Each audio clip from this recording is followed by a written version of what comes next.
Students, पिछले lecture में हमने अंतर्जात बल एवं बहिर्जात बलों का वर्गीकरण पढ़ा था और आज हम जो अंतर्जात बल हैं उसमें जब क्षैतिज संपीड़न के कारण जब वलन पड़ जाते हैं उसका अध्ययन करेंगे। वलन क्या होते हैं, वलन के कौन कौन से प्रकार हैं, उसका अध्ययन हम इसमें डिटेल में करेंगे।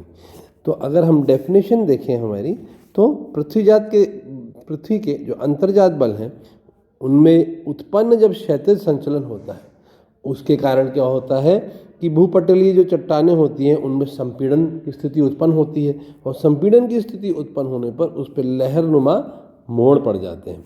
ठीक है, यानी लहर के रूप में वेव फॉर्म पड़ जाते हैं और इस तरह के जो मोड़ हैं उनको हम क्या कहते हैं, वलन कहते हैं।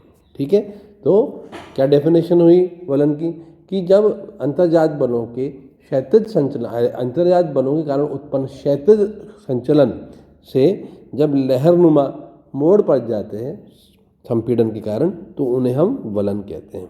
वलन में कुछ भाग तो ऊपर उठ जाता है और कुछ भाग नीचे धंस जाता है। ऊपर उठे हुए भाग को हम क्या कहते हैं, ऊपर उठे हुए भाग को अपनति कहते हैं और जो नीचे धंसा हुआ भाग होता है उसको हम अभिनति कहते हैं। ठीक है, इसको हम डायग्राम में भी देख लेते हैं। यहाँ पर ये देखिए, ऊपर उठा हुआ जो भाग है इसको तो हम क्या कह रहे हैं, अपनति, और जो नीचे गया हुआ भाग इसको हम कहते हैं अभिनति।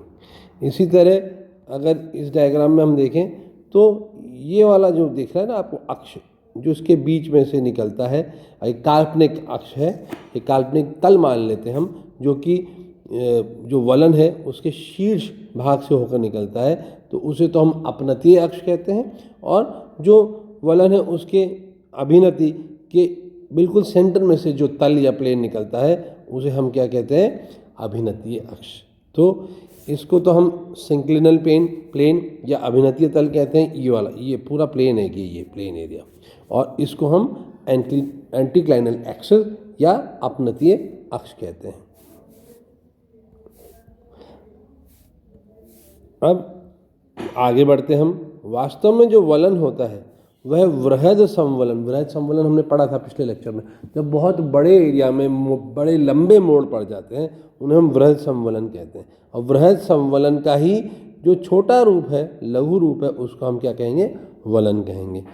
प्रत्येक वलन के दोनों ओर वाले भागों को वलन की भुजाएं कहा जाता है। जैसे ये वाला वलन अभी हमें आगे बताऊंगा मैं कि हम किस उसको लिम्स ऑफ द फोल्ड, ये फोल्ड होना चाहिए, यहाँ पे लिखा हुआ, ये ओल्ड आ रहा लिखा हुआ fold, limbs of the fold कहते हैं या वलन की भुजाएं कहते हैं। जो वलन की भुजाएं हैं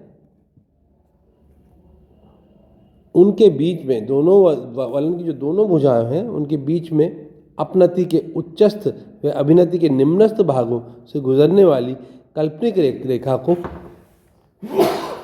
रेखा को हम वलन का अक्ष या एक्सिस ऑफ फोल्ड कहते हैं। ये अभी डायग्राम में मैंने आपको समझाया था। वलन के मध्य में स्थित कल्पित तल को अक्षीय तल या एक्सियल प्लेन कहते हैं। इसी तरह पुनः अपनतीय तल तथा अभिनतीय तल को अलग अलग हम कर सकते हैं, जो हमने डायग्राम पढ़ा था। अब मान लीजिए किसी भी स्थल की हमको संरचना पढ़नी है तो हमें दो चीज़ समझनी पड़ती है उसमें। एक तो हमें पता होना चाहिए कि नति या नमन क्या है, यानी डिप किसे कहते हैं, और नति लंब या स्ट्राइक किसे कहते हैं। जियोलॉजी या भूगर्भिक अध्ययन जो करते हैं चट्टानों का, जो भूगर्भ शास्त्री होते हैं, वो हर चट्टान का ये नति व नतिलंब, डिप और स्ट्राइक जरूर निकालते हैं। ठीक है, तो इनका अर्थ जानना हमें ज़रूरी है हमारे लिए कि ये होता क्या है। नति, नमन या डिप, ये तीनों एक ही शब्द के समानार्थी हैं। परतदार या रूपांतरित चट्टानों के स्तर प्राय क्षैतिज तल के सहारे कुछ कोण बनाते हुए क्षैतिज रेखा के साथ झुके हुए होते हैं। इस तरह के झुकाव को स्तर की नति या डिप कहते हैं। तो ये इसकी डेफिनेशन है डिप की, कि जो क्षैतिज तल है, इसको हम डायग्राम से और समझते हैं। जो क्षैतिज तल है उसके सहारे उस चट्टान ने क्या एंगल बना रखा है, क्या कोण बना रखा है, इसमें आपको समझ में आएगा कि ये तो हमारा क्षैतिज तल है। ये पूरा ये दिख रहा है ना आपको नीचे वाला, ये क्षैतिज तल है और इसके ऊपर ये चट्टान है, कोई ये रखी हुई है जो चट्टान। अब ये जो चट्टान है यह इस हॉरिजॉन्टल से, यानी इस क्षैतिज तल से, दिख नहीं रहा है कलर, एक मिनट, इस क्षैतिज तल से ये इस क्षैतिज तल से कौन सा एंगल बना रही है।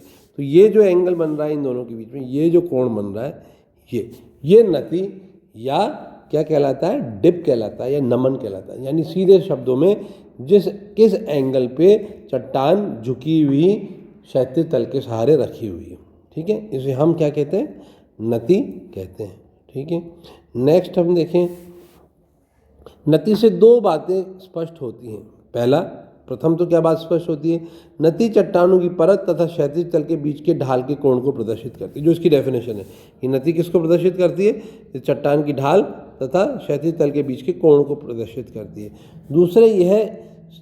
दूसरे यह स्तर के नीचे की ओर ढाल की दिशा को बताती है। उदाहरण के लिए यदि किसी चट्टान के स्तर का क्षैतिज तल के सहारे 60 डिग्री के कोण पर झुकाव है तथा ढाल की दिशा दक्षिण की ओर है, तो उस स्तर की नति इस तरह प्रदर्शित किया जाएगा, नति 60 डिग्री दक्षिण। यानी हम क्या कह रहे हैं इसके अंदर कि उदाहरण के लिए यदि चट्टान का जो स्तर है वो क्षैतिज तल के सहारे कैसा है, 60 डिग्री का कोण बना रहा है। मान लो ये कोण 60 डिग्री का है, ठीक है, और इस ढाल की दिशा इधर साउथ है, साउथ की तरफ है इसकी ढाल, दक्षिण की ओर है, तो हम क्या कहेंगे, नति 60 डिग्री दक्षिण या 60 डिग्री क्या होगी, साउथ होगी। ठीक है, अब आ जाए हम ये डायग्राम, ऊपर वाला तो नति, ये वाला नति के लिए। अब नेक्स्ट देखें नतिलंब या स्ट्राइक। स्ट्राइक किसे कहते हैं, ये इसी डायग्राम में दिखेगा आपको स्ट्राइक, इसकी डेफिनेशन। नतिलंब या स्ट्राइक, नति के साथ समकोण बनाने वाली रेखा को उस झुके हुए स्तर का नतिलंब कहते हैं। ये सदैव किससे, नति के साथ 90 डिग्री का कोण बनाती है। ये इंपॉर्टेंट बात है कि ये नति है मान लीजिए हमारी, और इस नति के साथ समकोण जो रेखा बनाती है, ये वाली रेखा जो है, इसको हम क्या कहते हैं, नति लंब कहते हैं। ठीक है, तो दोनों हो गया, नति हो गई और स्ट्राइक हो गई। अब आ जाए हम अपनति। अपनति हम पढ़ चुके हैं एक बार, दोबारा देख लें। यहाँ पे अंतर्जात बलों के कारण क्षैतिज संचलन द्वारा चट्टानों में नीच स्तरों में सिकुड़न के कारण जो भाग ऊपर की ओर उठ जाता है उसे हम अपनति कहते हैं।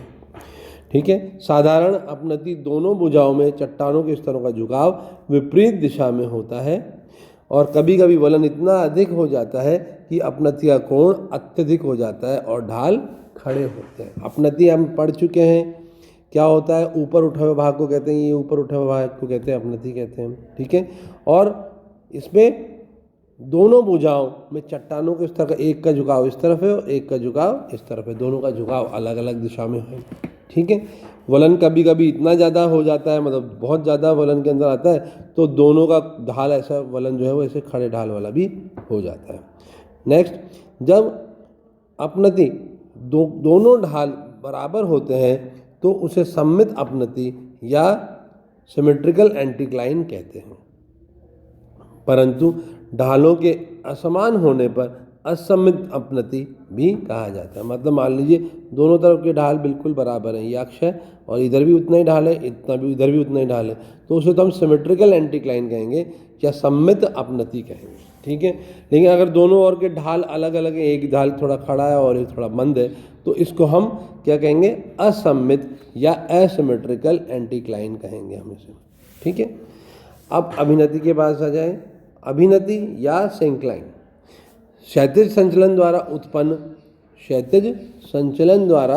उत्पन्न वलन का जो भाग नीचे मुड़कर धंस जाता है उसे अभिनति कहते हैं।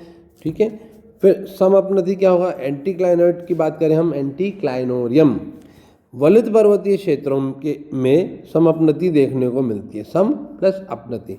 जब एक वृहद अपनति के अंतर्गत कई छोटी छोटी अपनतियाँ और अभिनतियाँ मिलती हैं तो इस तरह की आकृति को सम अपनति कहते हैं। मतलब इसका क्या हुआ, एक मिनट डायग्राम बना देखें इसका, ये वाला डायग्राम है इसका। कहने का मतलब ये है कि ये एक अपनति है, ये वाली दिख रही है आपको, ये अपनति है।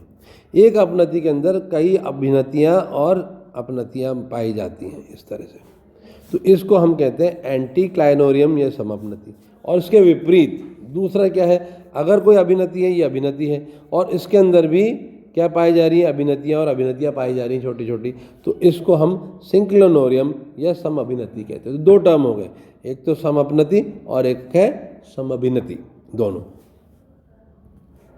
ठीक है, तो यही एक्सप्लेन किया हुआ है यहाँ से यहाँ तक, मैं इसको समझा चुका हूँ, तो इसको ज़्यादा ध्यान देने की ज़रूरत नहीं है। ठीक है, इसे हम पंखा वलन भी कहते हैं। पंखा वलन आगे भी आएगा, लेकिन यहीं पे हम समझ लें उसको कि पंखा वलन क्या है, एक अभिनति या अपनति है, उनके अंदर छोटे छोटे वलन जब पड़ जाए, अभिनति और अभिनतियाँ पड़ जाए, तो उसे हम पंखा वलन भी कहते हैं, या फिर सिंक्लिनोरियम और एंटीक्लिनोरियम, ये दो तरह की टर्म्स यहाँ पे हमने पढ़ी। आगे बढ़े हम, ये सम अभिनति की डेफिनेशन आ गई, पहले सम अभिनति की आई थी। अब है वलन के प्रकार, ये इंपॉर्टेंट है कि वलन के प्रकार कौन कौन से हैं। वलन के प्रकार, वलन का स्वभाव कई बातों पर आधारित होता है। यदि चट्टान अधिक लचीली और कोमल होती है तो वलन अधिक होता है। मान लीजिए सिंपल सी बात है, अगर चट्टान कठोर है, कठोर चट्टान है, और उस पर अगर संपीड़न का बल पड़ रहा है दोनों दिशाओं ऐसे, तो इसके अंदर वलन कम पड़ेंगे। लेकिन अगर चट्टान कोमल है, कोमल चट्टान अगर है, मान लीजिए कोई है ना, कोमल चट्टान है, और उसके अंदर अगर हम दोनों तरफ से संपीड़न का बल पड़ रहा है, तो ये जो संपीड़न का बल पड़ रहा है दो दिशाओं से, ये तो इसके कारण जो वलन पड़ेंगे वो ज़्यादा पड़ेंगे। ठीक है, तो ये कठोरता पर निर्भर करता है चट्टान की। तो अब ये वलन के प्रकार हैं, ये वलन के 1 2 3 4 5 प्रकार हमने देख लिए इसके अंदर। ठीक है, अब हम एक एक करके इसको डील करेंगे। ठीक है, तो ये जो सबसे पहला जो प्रकार है, ये वाला, ये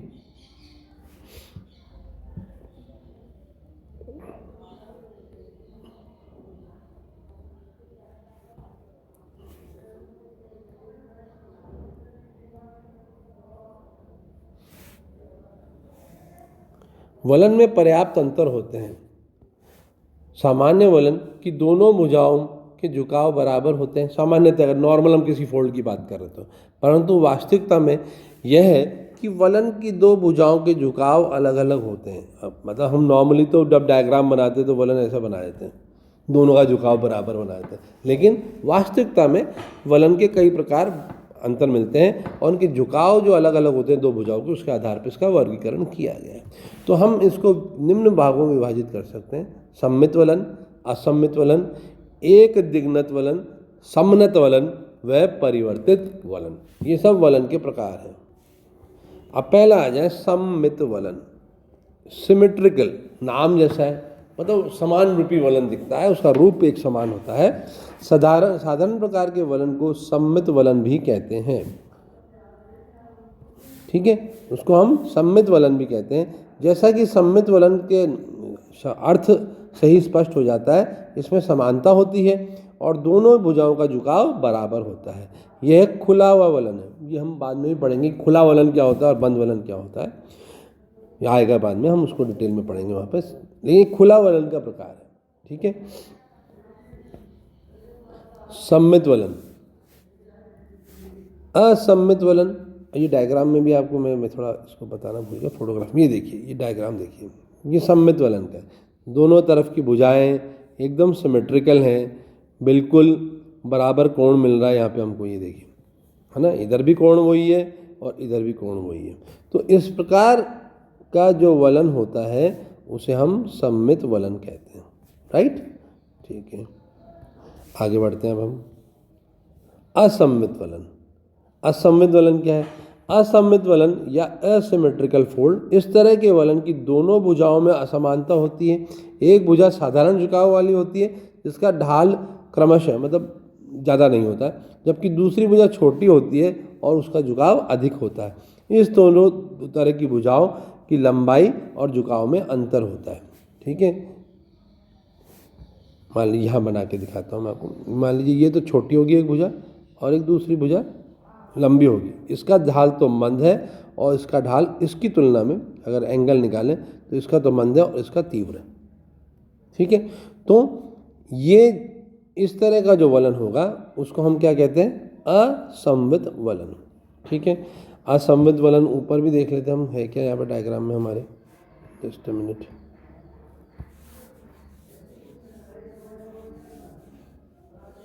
ये असममित वलन है, ये ढाल तो मंद है और ये ढाल थोड़ा खड़ा है, तो इसको हम असममित वलन के अंतर्गत रखते हैं। इस डायग्राम में भी देख सकते हैं आप, ये मंद है ढाल और ये ढाल खड़ा है।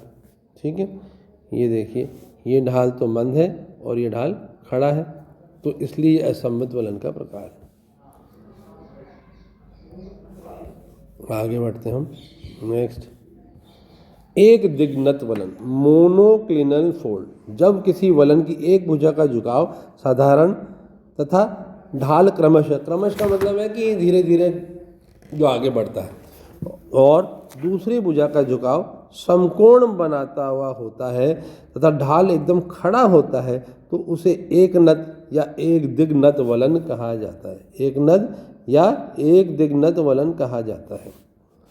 तो ये डेफिनेशन आपको याद रखनी है कि एक ढाल, एक भुजा तो खड़ी होती है ऑलमोस्ट, और दूसरी भुजा ऐसे होती है। ठीक है, इसका निर्माण लंबवत संचलन का हाथ बताया जाता है। कुछ लोग कहते हैं कि लंबवत संचलन हो जाता है फोल्ड के अंदर। अधिक संपीड़न होने पर इस वलन की भुजा टूटने की संभावना भी रहती है कि मान लीजिए अगर और अधिक वलन के अंदर संपीड़न जारी रहा दोनों तरफ से, ये देखिए ये एक खड़ा ढाल दिख रहा है आपको यहाँ पे, ये वाला, और ये वाला मंद ढाल है इधर, तो अगर और अधिक संपीड़न हुआ तो ये भुजा टूट भी सकती है। ठीक है, तो इसलिए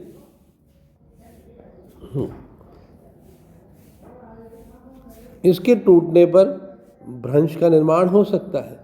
क्षैतिज संचलन द्वारा दो दिशाओं से असमान संपीड़न के कारण भी एक दिग्नत वलन का निर्माण, मतलब इस दिशा से संपीड़न ज़्यादा है, दबाव ज़्यादा है, और इस तरफ से दबाव कम है, इस कारण ये वाली भुजा जो है ये अंदर खिसक जाती है ज़्यादा, तो और बराबर दोनों तरफ से बल बराबर नहीं है, तब ऐसा निर्माण होता है एक नित वलन का, एक दिग्नत वलन। इसको ऊपर देखें, ये रहा देखें, ये है एक दिग्नत वलन, ये वाला। ठीक है, तो एक दिग्नत वलन वो है, ये बाकी मिटा देता हूँ मैं, ये वाला, और ये देखिए ये वाला भी एक दिग्नत वलन का उदाहरण है, ये वाला।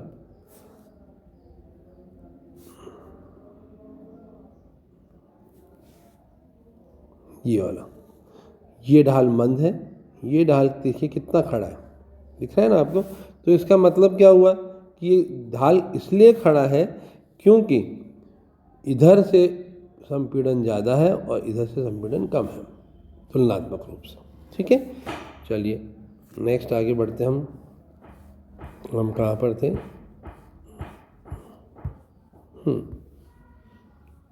अब आ जाए समनत वलन।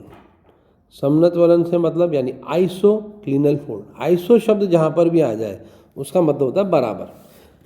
ठीक है, दोनों दिशाओं से क्षैतिज संचलन के कारण समान संपीड़न कारण वलन की दो भुजाएं समान रूप से झुक जाती हैं और एक दूसरे के इतना समीप आती हैं कि भुजाएं क्या हो जाती हैं, समानांतर हो जाती हैं।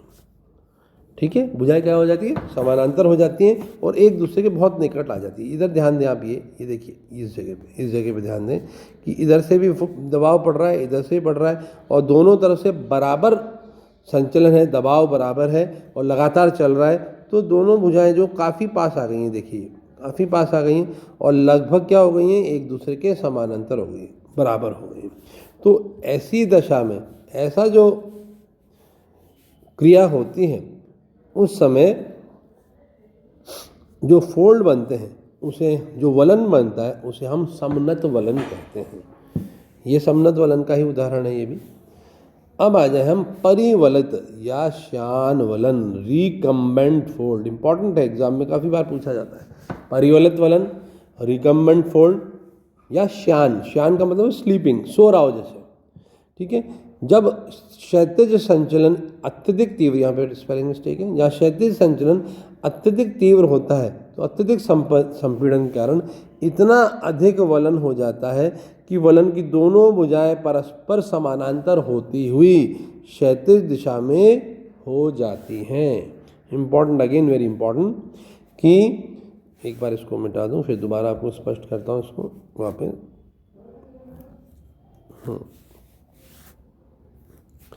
कि परिवलित या श्यान वलन क्या होता है, क्षैतिज संपीड़न अत्यधिक तीव्र हो जाता है क्षैतिज संचलन, और अत्यधिक संपीड़न के कारण वलन इतना बढ़ जाता है कि वलन की दोनों भुजाएं ऐसे हो जाती हैं, ये लेट गई।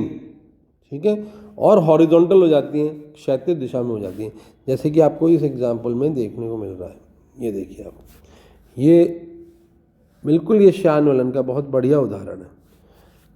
ठीक है, लेटा हुआ वलन है, ये देखिए लोग खड़े हैं यहाँ पर, दिख रहा है आपको, और इनकी तुलना में बिल्कुल लेटा हुआ वलन है। ठीक है, ये एक और श्यान वलन का उदाहरण, ये आदमी खड़ा हुआ है जियोलॉजिस्ट, और इसके पास में जो वलन है वो बिल्कुल क्षैतिज अवस्था में है। ठीक है, तो यानी वलन इतना ज़्यादा हुआ कि भुजा जो है वो पलटकर बिल्कुल ज़मीन के साथ ही उल्टी हो गई, उल्टी क्या हो गई, लेट गई। ये एक और उदाहरण है इसी तरीके का श्यान वलन। देखने में बहुत अच्छा लगता है, इसलिए मैंने 3 पिक्चर डाली है इसमें। ये श्यान वलन का उदाहरण है। ठीक है, आगे बढ़ें। प्रतिवलन या ओवरटर्न फोल्ड, यह है असममित वलन का ही एक प्रकार है, जहाँ की भुजाएं जो हैं अनइक्वल होती हैं, साइज अलग होती है, ढाल अलग होती है दोनों भुजाओं की, और एक ही दिशा में झुकी होती है प्रतिवलन में। ठीक है, ये ध्यान रखें, प्रतिवलन में भुजाएं दोनों एक ही दिशा में झुकी रहती हैं। अब अगर ओवरटर्न फोल्ड है और उसके बाद वलन, देखिए इसके अंदर आप यूँ समझिए कि जैसे ये वाला तो क्या है, सममित वलन, ये वाला क्या है, असममित वलन, उसके बाद वाला बहुत ज़्यादा है तो ये है ऐसा कौन सा है, ये भी हमारा एक दिग्नत वलन हो गया। फिर उसके आगे हम बढ़े अगर, तो क्षैतिज संपीड़न बढ़ता है तो वलन और टेढ़ा होकर झुकने लगता है, तो इसको ओवरटर्न्ड फोल्ड कहते हैं। ओवरटर्न मतलब जितना टर्न होना चाहिए उससे ज़्यादा टर्न है, और इससे भी ज़्यादा जब हो जाता है तो बिल्कुल ही लेटी अवस्था में हो जाता है, वो श्यान वलन कहलाता है। या फिर जो ऊपर वाला उदाहरण है कौन सा, रिकम्बेंट फोल्ड कहलाता है, या उसे हम परिवलित वलन कहते हैं, परिवलित। ठीक है, तो परिवलित वलन एक तरह से किसके बाद की स्टेज है, प्रतिवलन के बाद की स्टेज। ठीक है, ये उसका डायग्राम है ओवरटर्न फोल्ड का।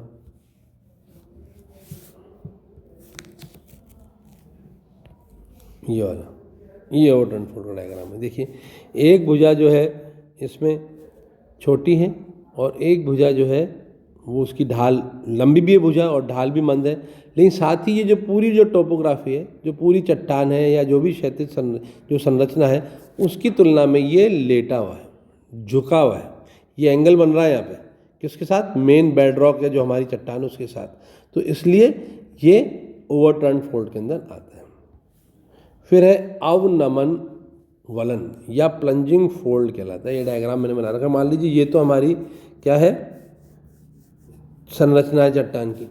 ठीक है, और जो वलन है वह हॉरिजॉन्टल एक्सिस या क्षैतिज तल से भी नीचे की ओर झुक गया है, और नीचे चला गया है वो, और उसका जो एंगल है वो देखिए, अब ये वाला एंगल है, इसको थोड़ा दूसरा कलर लेता हूँ मैं जो ज़्यादा दिखे, ये एंगल, हाँ ये जो एंगल है देख रहे हैं आप, क्षैतिज तल से नीचे की तरफ झुक गया है। ठीक है, इसलिए एक तरह से नमन हो गया, इसमें अवनमन कहलाता है ये, और ये प्लंजिंग फोल्ड कहलाता है। ठीक है, इसकी परिभाषा क्या है, जब किसी वलन की अक्ष क्षैतिज तल के समानांतर ना होके उसके साथ कोण बनाती है तो उसे अवनमन वलन कहते हैं। पंखा वलन हम दोनों पहले पढ़ चुके हैं। पंखा वलन अभिनति या कोई बड़ी अभिनति हो और अपनति हो, उसके अंदर छोटे छोटे अपनतियाँ और अभिनतियाँ मिल जाए हमको, तो उसे हम पंखा वलन कहते हैं, पहले पढ़ चुके। खुला वलन या ओपन फोल्ड, जब किसी वलन की दो भुजाएं के बीच जो कोण है वो 90 डिग्री से तो अधिक परंतु 180 डिग्री से कम। ठीक है, मतलब एक ये भुजा है और एक ये भुजा है, इन दोनों के बीच का जो एंगल है 90 डिग्री से तो ज़्यादा होना चाहिए और 180 डिग्री से कम होना चाहिए, तो ऐसे वलन को हम खुला वलन कहते हैं।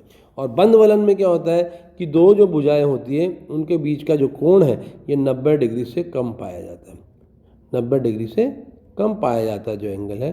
तो इसलिए अगर एंगल 90 डिग्री से कम है तो बंद वलन है, दोनों भुजाओं के बीच का एंगल, और 90 डिग्री से अधिक है तो खुला वलन है। तो ये इन दोनों की परिभाषा हो गई। ये देखिए, जैसे एग्जांपल देखिए, ये जो इन दोनों के बीच का एंगल है, इन दोनों के बीच का एंगल है 90 से कम, तो ये न्यून कोण मिलता है। 90 डिग्री से कम के कोण को न्यून कोण कहा जाता है, तो न्यून कोण मिलता है तो उसे हम बंद वलन कहते हैं। और अगर ऑब्ट्यूज एंगल होता है, अधिक कोण होता है, तो उसे हम खुला वलन कहते हैं। नेक्स्ट, इसी से जुड़ा हुआ एक बहुत इंपॉर्टेंट टर्मिनोलॉजी है ग्रीवा खंड या नापे। क्या कहते हैं उसको, ग्रीवाखंड या नापे।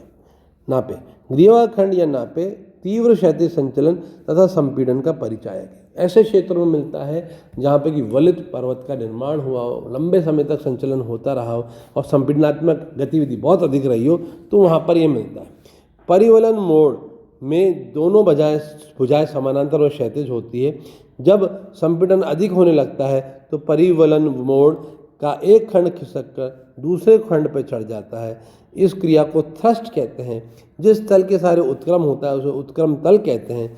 उत्क्रम कण के कोण के उत्क्रम के कारण ऊपर उठे हुए भाग को बाह्य उत्क्रम वलन या ओवर थ्रस्ट फोल्ड कहते हैं।